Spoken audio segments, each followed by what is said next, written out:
What is up, everyone? Welcome back to the LFC Transfer Room, and it's your boy Kris, joined today by Andy Jones of The Athletic, the man who covers Burnley. How are you, Andy, to start off with? Very good, thanks. How are you? I'm very, very good, mate. Not many people ask me how I am. It's so nice when it comes out. But first of all, Andy, we'll start off with Burnley this season. Obviously, by the looks of things, it's not going too well. But what would you say overall for Sean Dyche and his men? It's not going well at all. I mean, you look at the league position and it sort of tells the story, but then equally sort of doesn't. I mean, they've had obviously a lot of games postponed through COVID and stuff, so they've still got games in hand on teams above them, which if they get positive results, will change the table dynamics potentially significantly, and suddenly their place will look a little bit more rosier than bottom of the league. No one likes to be there. But yeah, no. Generally, it's been a disappointing season. They've won one game, which is just not good enough at this point in the season. But then it's one of those where generally they've played all right, and sort of been punished for a lot of errors that they've made. And you look back to the game against at Anfield earlier this season. Burnley generally played all right for about 60 minutes, and then Liverpool obviously scored first half, but then second half, when they get that second, then it sort of puts the game to bed. And that's the thing with Burnley this season. They've not really gone anywhere and got battered. Generally, they've been in every game. That's sort of reflected in the goal difference being sort of the best of the bottom 10.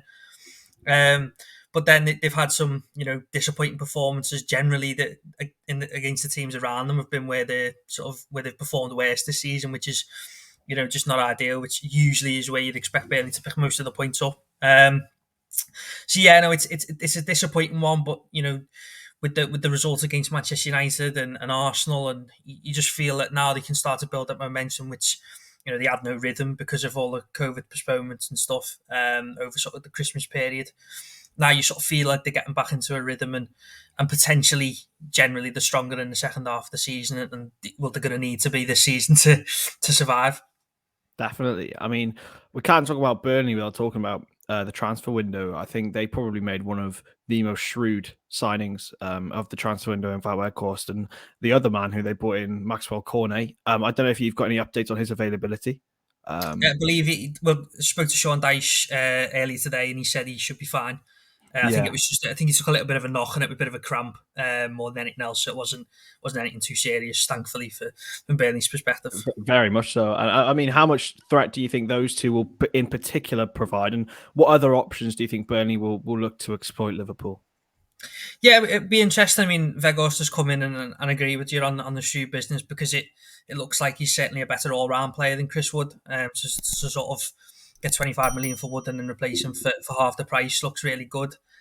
Equally, Wood was a known quantity in the Premier League, whereas Vegas doesn't guarantee that he's going to come in. But in the first two games, it looked like he settled in really well, and Burnley are already looking to play to his strengths. Other than sort of one thing they haven't really done that much yet is get the ball into the box. And I think sort of against Watford United, the crosses from open play were two of the lowest of the season. Which is quite surprising when you've just bought yourself a new 6'6" striker, but there's reasons for that.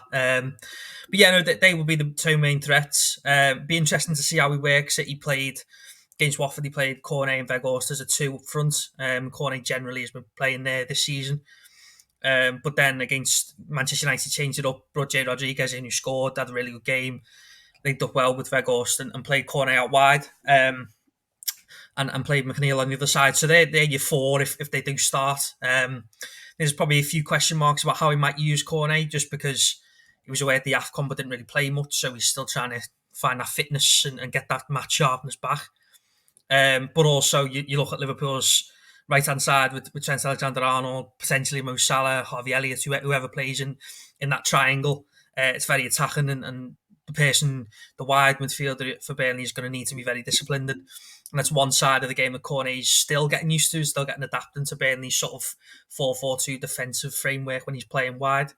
So he might move back into the middle, but equally it's difficult to see him dropping Jay Rodriguez. So, but equally, Cornet likes to play high and likes to play wide. So if Trent is, going forward, Burnley will look to sort of exploit that on the counter attack by sort of using him in in that left channel to play sort of longer passes up to him. But yeah, they're the threats. Dwight McNeil, of course, is generally seems to usually get the better of Trent, but he has in recent visits or sitting games against each other. So again, that's another interesting battle, and they'll be looking for him to be the main sort of player to put the crosses into the box to try and for Weghorst to attack. Yeah, I mean, it is going to be a really dangerous dynamic, I think. And look, Burnley have only lost eight games this season, and it's a tough commodity going to Turf Moor. It always is. So, I mean, looking from an outside perspective, obviously Liverpool are the favourites for the game. But what's the mood around the Burnley camp going into it? It's definitely there's confidence to be taken from the second half against Manchester United. You know, they were disappointed in the performance first half, and United were the better team. Could easily have had more than the one goal lead that they took into it. But the second half sort of it was completely different to the first half, and you just began to see those those attacking patterns clicking. So defensively they've got back to being Burnley. I think before the United game it was 4 clean sheets and 7. So that you're starting to see those clean sheets coming back and gives them a foundation to build on. And James Tarkowski and Ben Mee have probably been in the best form in the last couple of games of the season. They've certainly got back to their best anyway. So they'll make life difficult for Liverpool, sort of in and around their own box, because that's where they like to defend, and that's where they're at the best, sort of defending that 18-yard box. Yeah, no, it's a difficult one. I mean, Burnley's record at the Turf Moor hasn't been very good. Quite frankly, I think they only won 2 league games in 2021, which is quite amazing, really. And it's something that kind of surprised the players. But equally, they've not lost there since September the 18th, and while they've not had loads of home games because most of the home games have been postponed, they're starting to build that sort of fortress atmosphere. The crowd was really, really good against United.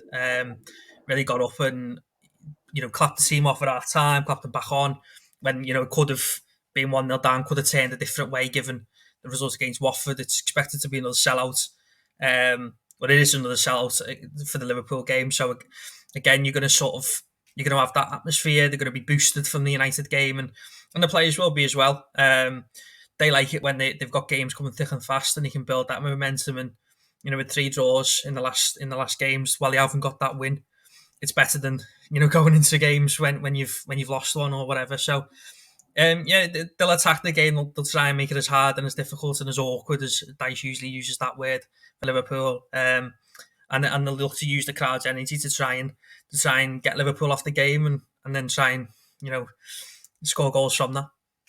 Yeah, from a Liverpool perspective, a lot of people are playing this game off as a sort of a guarantee, but it's really, really not. Like Burnley are, they showed their credentials against United, and I'm predicting a tough game. I do think Liverpool will go on and win the game, maybe 2-1, maybe 3-1.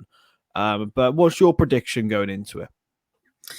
Yeah, I think you're right. I think it could be a tight one. I mean, generally Liverpool have been quite good at Turf Moor in recent years. And struggled more against Burnley at home and Anfield. Burnley have generally done quite well there. Obviously won last season, and there was a draw the season before that to start Liverpool winning all the home games of the title winning season. So, Burnley know how to make it difficult against Liverpool. They've not managed to find that against them at home. But then sort of when they've played them has sort of potentially dictated that. I mean, they played Liverpool at the back end of last season when Liverpool were going for Champions League and Burnley had survived or secured safety. So there was a clear difference in mentality, I think, in that game of a team really needing to win it, and the other team sort of we're kind of on the beach at this point. So it'll be interesting. I think it'll be tight. I think Liverpool will probably just have too much of Burnley, just because of the form that they're in, and you look at their attacking options. It's quite scary, quite frankly, for any opposition, and I don't envy Burnley's defence on Sunday. So I'd say maybe a 2-1. I do think Burnley will pose a threat, and I think they'll not create loads of chances, I don't think, but they'll create a couple of decent ones. It's whether they can take them, and it's all down to whether they can keep the likes of Salah and José at bay. But yeah, it's one of them. I think Burnley will keep it tight, and it'll be one of those that sort of goes down to the last 20, with it sort of maybe in the balance That's certainly what Burnley will want. They'll want to keep themselves in the game for as long as possible. But I think eventually Liverpool's quality will probably just tell. Yeah, well, that's I think that's a pretty spot on prediction. But yeah, we'll leave it there. Thank you very much, Andy, for joining us in both games this season. Best of luck for the weekend. And people can find you on Twitter. Where? Yeah, it's at ADJones_journal. That's where you'll find all my stuff, and obviously all Burnley related content on the Athletic. Amazing. Make sure to go check that out and make sure to subscribe to the channel. And we will catch you in the next opposition preview. We'll see you then. Bye bye.